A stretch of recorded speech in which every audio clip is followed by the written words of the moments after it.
देखो क्वेश्चन लिखो तो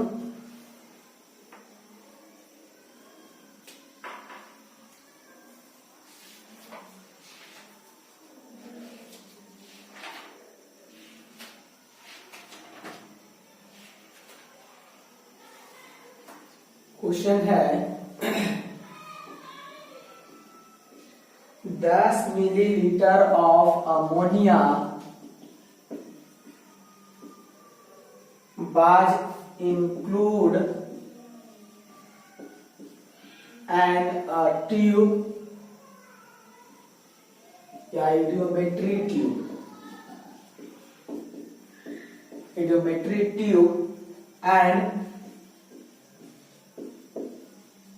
subjected to electric spark.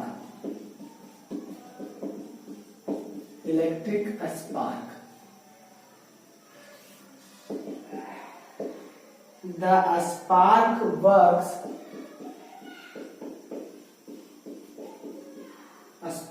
works continued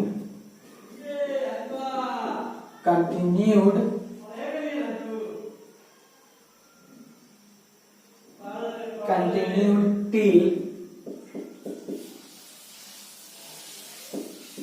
there was no further increase in volume.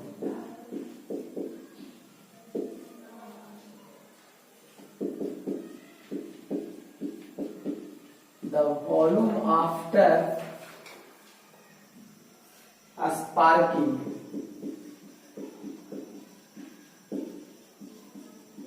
measure 20 milliliter. Now 30 milliliter O2 was added and a sparking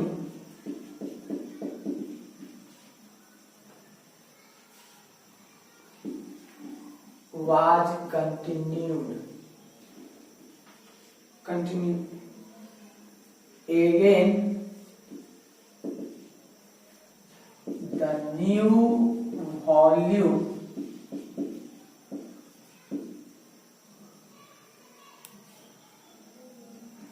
of gas is 27.5 milliliter.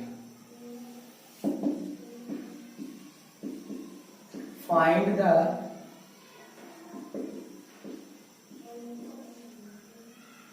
formula of ammonia.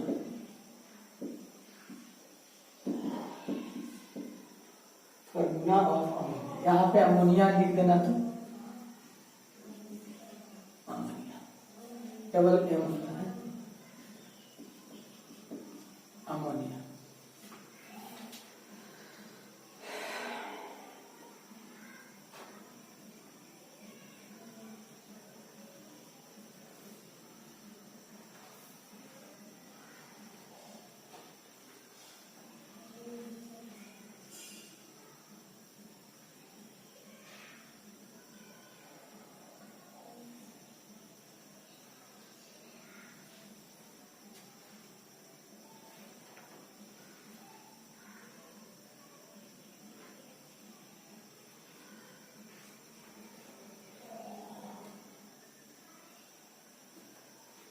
हो गया लिखूंगा। देखो question समझना भाई। 10 millilitre of ammonia was included या include N A tube, एक tube में ammonia रख दिया, उसको स्पार्क करवाया, इलेक्ट्रिक करंट दिया। करंट देने के बाद क्या किया, कंटिन्यू करता रहा। तो बाद में देखा कि कोई वॉल्यूम में इंक्रीज नहीं हुआ, no further increase in volume, कोई वॉल्यूम में चेंजेस नहीं हुआ। वॉल्यूम को जब मेजर किया तो volume after sparking measure 20 millilitre, मतलब अमोनिया को करंट के थ्रू करंट पास करवाया तो वॉल्यूम जब मेजर किया करंट पास करवाने के बाद कितना मिलीलीटर था, 20 millilitre. Now 30 millilitre oxygen was added, फिर ऑक्सीजन बाद में ऐड किया। तो पहले तो वहां तक देखो, पहले क्या मान लो अब अमोनिया का फॉर्मूला पूछा, तो अमोनिया का फॉर्मूला नहीं जानते तो लेट अमोनिया का फॉर्मूला मान लो, इसमें नाइट्रोजन और हाइड्रोजन रहेगा, तो नाइट्रोजन X मान लो, हाइड्रोजन Y मान लो, जैसे हाइड्रोकार्बन मानते थे वैसे मान लो। अब यहाँ पे नाइट्रोजन X, हाइड्रोजन X, अब इसका वॉल्यूम कितना दिया हुआ क्वेश्चन में 10 मिलीलीटर। अब ये नाइट्रोजन X और हाइड्रोजन Y जो कंपाउंड है इसको स्पार्क करवाया, स्पार्क का मतलब करंट दिया, करंट दिया तो ये टूट गया, टूटा था नाइट्रोजन गैस में टूटता है और हाइड्रोजन गैस में टूटता है। ठीक, ये अब सोचो पूरा का पूरा ये तोड़ दिया तो ये दोनों नाइट्रोजन गैस जी लिख देते हैं, ये भी गैस, ये दोनों गैस मिलकर, अब सोचो बर्तन में तो यही दोनों गैस है तो खत्म हो गया, तो ये गैस को जब मापा तो कितना मिलीलीटर आया, 20 मिली। इसका मतलब दोनों मिलकर 20 मिलीलीटर है। बोलो, मान के चलो कि 20 मिली, दोनों 20 मिलीलीटर आया। अब कंटेनर में नाइट्रोजन और हाइड्रोजन गैस है, अब मान लो कि 20 में से ई कुछ होगा कुछ ये होगा, तो 20 में से इसको x मिलीलीटर अगर मान लें तो नाइट्रोजन हो जाएगा 20 माइनस x मिलीलीटर। बोलो होगा या नहीं होगा? अब क्वेश्चन कह रहा है कि नाउ 30 मिलीलीटर ऑक्सीजन ऐड। अब सोचो जरा सा, एक बात और जान लो, नाइट्रोजन का कंबसन नहीं होता है। नाइट्रोजन का कंबसन इसलिए नहीं होता कि नाइट्रोजन में ट्रिपल बॉन्ड होता है, जिसके कारण ये ऑक्सीजन के साथ रिएक्शन नहीं करता, मतलब कि जलता नहीं है, सीधा जानो, क्योंकि ये स्ट्रॉन्ग बॉन्ड होता है, ट्रिपल बॉन्ड। तो दुनिया का यही एक गैस है नाइट्रोजन जो नॉन कंबस्टिबल गैस है या non reactive with oxygen, oxygen से रिएक्शन। तो आप सोचो बर्तन में था कौन, नाइट्रोजन, और अब इसमें क्या मिला है, तो रिएक्शन ऑक्सीजन नाइट्रोजन से करेगा कि हाइड्रोजन से, तो अब हाइड्रोजन, तब लिखेंगे 30 millilitre of oxygen is added. तो ऑक्सीजन किससे रिएक्शन करेगा भाई, हाइड्रोजन से, तो हाइड्रोजन प्लस ऑक्सीजन बनाया क्या भाई, वाटर। क्या बनाया हो, वाटर। अब तुम सोचो कि हाइड्रोजन और ऑक्सीजन मिलके वाटर बना। अब हाइड्रोजन यहाँ पे जो था ये कौन मिलीलीटर, x मिलीलीटर, ये कितना था, ये कितना था, ये कोई जरूरी तो नहीं है कि 30 मिलीलीटर यूज हुआ होगा, बताए थे। ये अभी कितना है, 0। अब सोचो कि अगर ये जो x मिलीलीटर है तो ये तो पूरा का पूरा ऑक्सीजन के साथ रिएक्शन कर लिया होगा, तो ये सोचो जरा सा, यहाँ ना कुछ तक कितना, एक के लिए एक यूज हो रहा है, ऐसे सोचो, तो x के लिए ये क्या हो जाएगा 30, समझना पहले, एक मोल। अच्छा बैलेंस कर लो इसको, बैलेंस करके भी बना सकता है, यहाँ पे 2 है, यहाँ 2 है, यहाँ हाफ कर दे, तो 1 मोल से हाफ मोल, तो 1 मिलीलीटर है, तो 1 मिलीलीटर के लिए कितना चाहिए, आधा, तो x मिलीलीटर के लिए कितना चाहिए, x/2। इसका मतलब 30 था, उसमें से ये कितना यूज हुआ, तो इतना मिलीलीटर ही बचा हुआ रह गया कि नहीं, पहले बताओ, इतना क्या हो गया, ये रिमेन। अब क्वेश्चन के अनुसार सोचो जरा सा, ये तो अलग से लिख लेना अगर साइड में कहीं पर। क्वेश्चन के अनुसार सोचो जरा कि ये ऑक्सीजन का वॉल्यूम कितना रिमेन हो गया, 30 माइनस x/2। फिर से समझना, 1 मिलीलीटर के लिए हाफ मिलीलीटर, 1 मिलीलीटर के लिए कितना, 1/2, तो x मिलीलीटर के लिए x/2 हो जाएगा, या 1/2 गुना x करो, x/2 हो जाएगा। अब सुनो पहले, फिर पढ़ो, जब ऐड कर दिए एंड स्पार्क, फिर स्पार्क कराया, was continue the new volume gas कितना,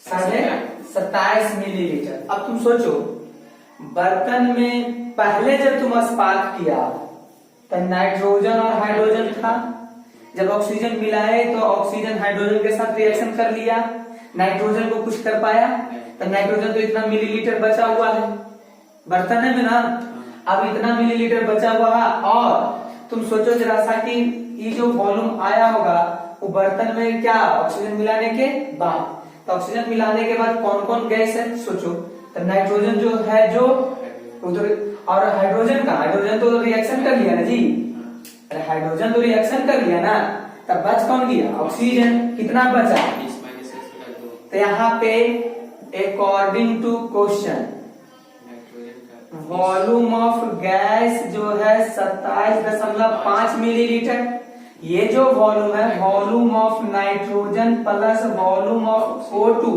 कौन वाला जो बचा हुआ है जो, तो O2 अनरिएक्टेड लिखो या रिमेन लिखो, बात बराबर कितना कर दोगे 27.5।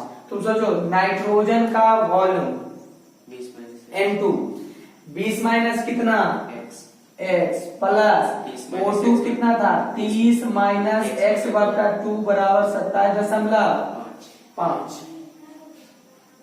बोलो, तो यहां से सोचो जरा सा x का वैल्यू आएगा कि नहीं आएगा, 30 और 20 50 हो जाएगा, ये हो जाएगा -3x बटा 2, नहीं हो जाएगा, तो -3x बटा 2 और इधर क्या 50 माइनस में, तो 27.5 माइनस 50 कर दे, x का वैल्यू बताओ कितना आया होगा यहाँ, बोलो जल्दी से,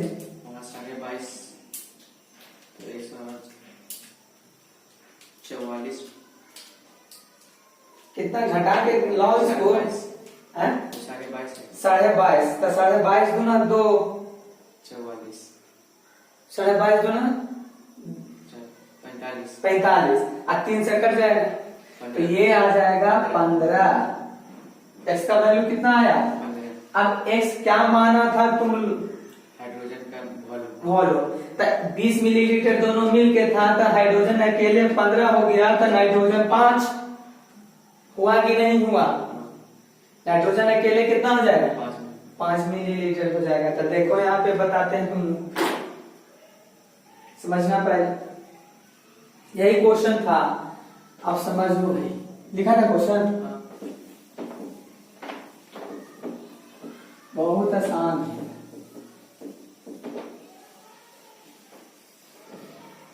यहां पे हम लोग जो यूज किए,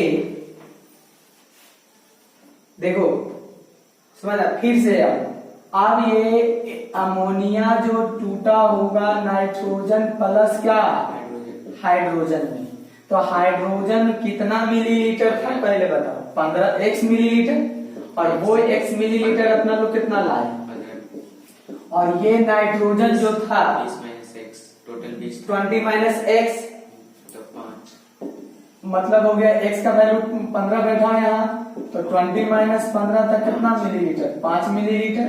अब नाइट्रोजन पे पॉप रूल लगा, हमको तो ये x और y का वैल्यू लेना है, तो देखो समझना पहले, POAC ऑन नाइट्रोजन एटम, इधर x नाइट्रोजन, x गुना ही पूरा का मोल नहीं, तो x गुना कितना, x गुना इसका टाइम था 100 10 मिलीलीटर ना था जी क्वेश्चन में, तो x गुना कितना 10 बराबर, अब बताओ ये 2 गुना 5, तो x बराबर कितना आया कि नहीं, ये यहाँ जो हम x लाए थे ये हाइड्रोजन का वॉल्यूम था, लेकिन यहाँ जो x लाए ये नाइट्रोजन का, हाँ अब देखो, लेकिन यहाँ ऐसा कर लो, यहाँ गलत ये कर दिए कि यहाँ x मान लिया, यहाँ भी x मान लिया, वहां भी x, तो कंफ्यूजन हो रहा है, तो यहाँ क्या कर दो v मान ले, v मिलीलीटर, तो जहां जहां x लिखे वहां वहां क्या कर v कर दो, कोई दिक्कत नहीं, यहाँ पे क्या हो जाएगा v, तो यहाँ पे क्या आ जाएगा v, है ना। अब तो कंप्लीट, आप पॉप रूल किस पे लगाओगे बताओ, हाइड्रोजन एटम, बोलो हाइड्रोजन एटम, इधर हाइड्रोजन देख लो 2 गुना भी, इधर 22 गुना 10, इसका 10 है ना। अब लगाए POC ऑन हाइड्रोजन एटम। तो हाइड्रोजन एटम जल्दी से बताओ भाई, 2 गुना 15 कर दें, इधर कर देंगे 22 गुना 10, 22 गुना 10 और उधर 2 गुना 15, यहाँ 2 हाइड्रोजन गुना 15 कितना आ जाएगा 22 बराबर। इसलिए फॉर्मूला बोलो भाई, n x का वैल्यू 1, यही फॉर्मूला है। चलो लिखो इसको जल्दी से,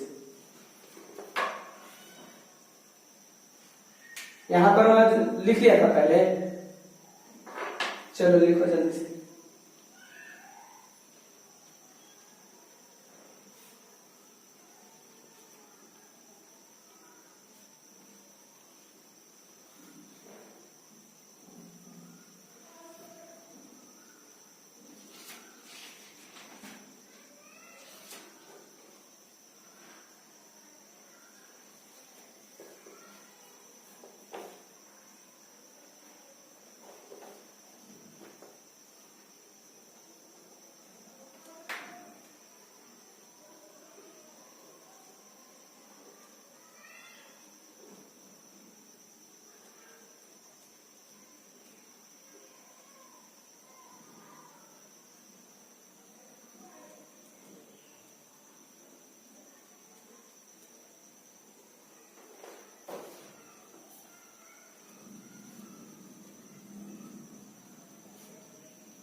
देखो मिटा दें,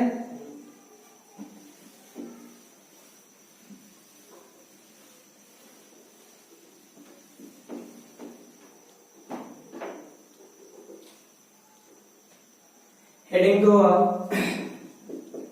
देखो भाई, ईडियोमेट्री चैप्टर का पूरा क्वेश्चन RCM का बना जाओगे, ठीक। अगला जिसको जिसको नया बनेगा अपना मैसेज कर देना, क्वेश्चन बन जाएगा, बता दिया जाएगा अगला लेक्चर।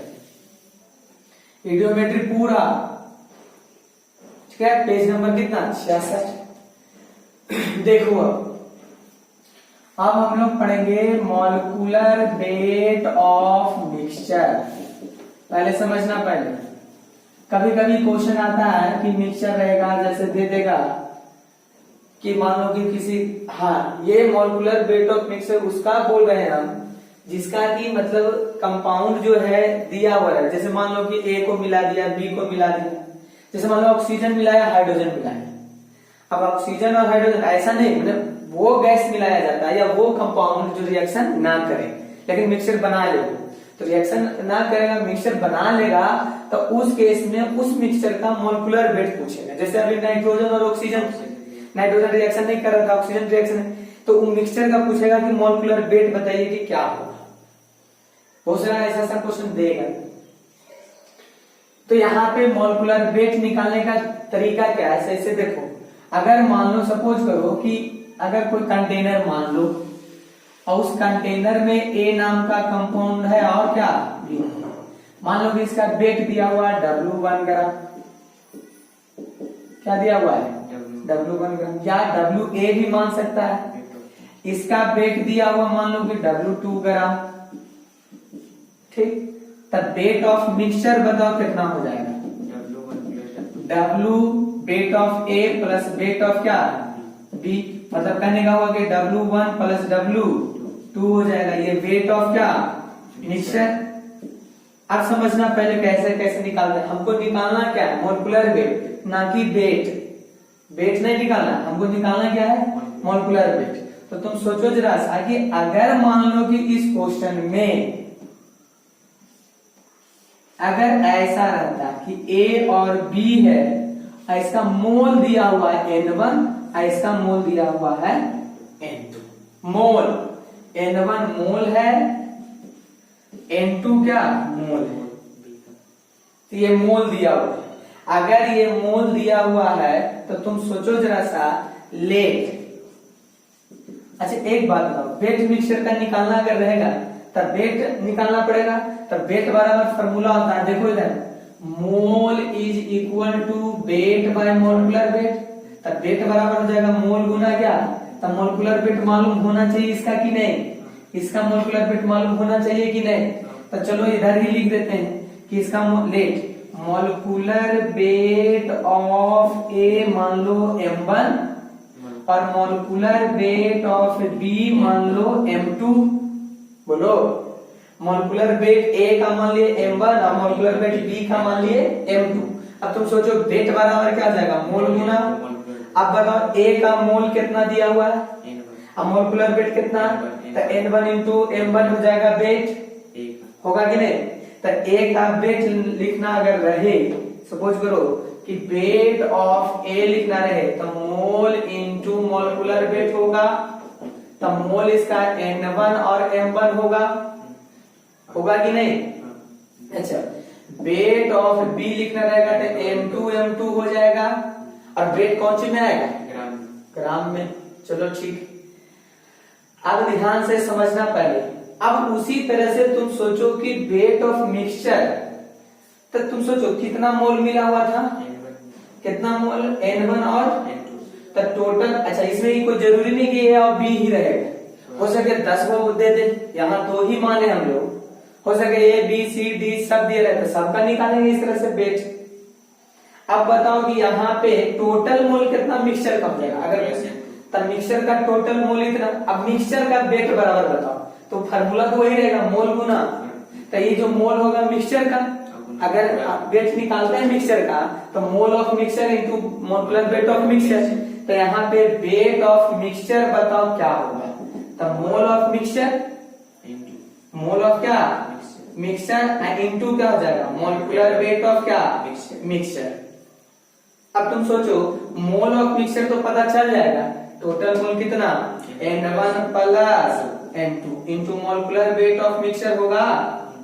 अब ये इक्वेशन फर्स्ट मान लो, तो फर्स्ट इक्वेशन से देखो वेट ऑफ, चूंकि wait of mixture is equal, तो बताओ भाई वेट ऑफ मिक्सचर, तो मिक्सचर का वेट कितना आया n1 plus n2 into molecular weight of. अब यहाँ पे वेट W1 मतलब वेट ऑफ ए का वेट कितना n1 m1 plus n2 m2। हमको क्या निकालना था मोलिकुलर वेट ऑफ मिक्सचर, तो यहाँ से मल्टीप्लाई है, इधर जाएगा तो डिवाइड हो जाएगा, तो molecular weight of mixture is equal to क्या हो जाएगा n1 m1 plus n2 m2 बटा क्या आ जाएगा n1 प्लस n2। ये फार्मूला हो गया सीधा। n1 मोल तो क्वेश्चन में दिया रहेगा ये 5 मोल, ये 10 मोल, फिर दोनों का दिया रहेगा क्या भाई मोलिकुलर वेट। नहीं दिया रहेगा तो नाम तो दे रहेगा, कार्बन डाइऑक्साइड है, हाइड्रोजन है, तो दोनों का मोलिकुलर वेट को गुना करके, तो n1 m1 plus n2 m2 बटा n1 प्लस n2। अच्छा n1 plus n2 total mole of mixture बोल सकते हैं, तो यहाँ पे फॉर्मूला में टोटल मोल ऑफ मिक्सचर लिखा रहेगा, तो कोई फर्क है नहीं। ये क्वेश्चन से मोलिकुलर वेट बनाएंगे, जैसे आरसीएम का देखो न्यूमेरिकल बताते हैं तुम लोग को। मोल कंसेप्ट का पहला पेज 16 पेज नंबर बनाने हैं, 16 या 17 पेज नंबर।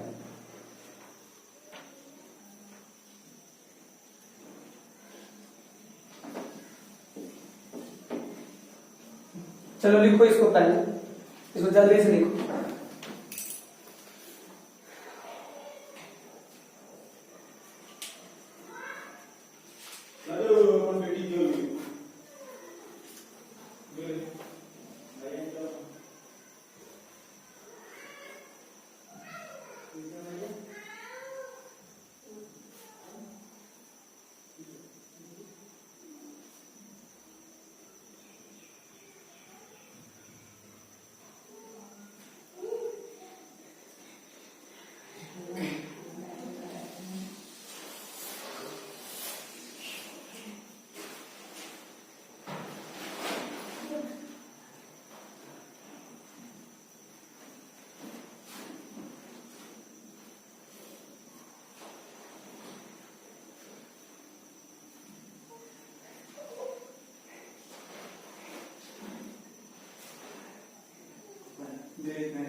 हो गया।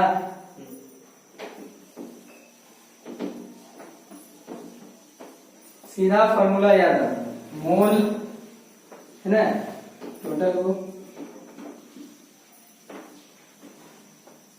फॉर्मूला याद होना चाहिए। जैसे देखो आरसीएम का ही क्वेश्चन एक है जो हम तुम लोग को बताते हैं। लिखो question, if the vapour density of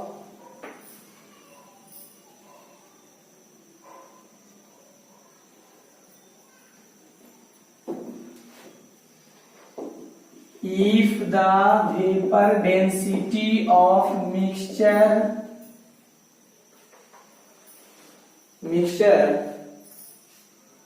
of NO2 and N2O4 is 38.3, then